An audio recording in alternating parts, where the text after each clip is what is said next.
The shipping sector emits around 140 million tonnes of CO2 in the EU annually, furthering global warming.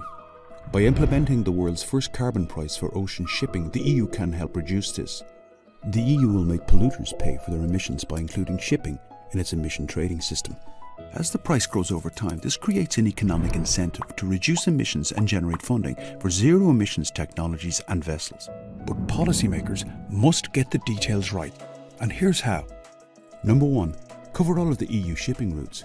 Big container lines are lobbying to limit the ETS to intra-EU voyages only. This leaves billions of euros worth of carbon emissions unregulated and emitted for free. ETS must apply to all voyages involving a European port.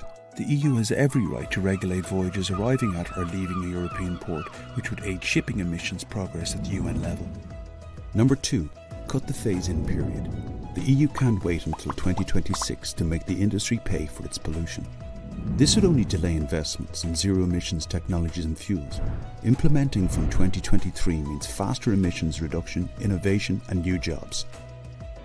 Number 3. Invest revenues in zero carbon shipping tech. Revenues should be invested in upgrading to zero carbon propulsion, including investments in climate vulnerable countries.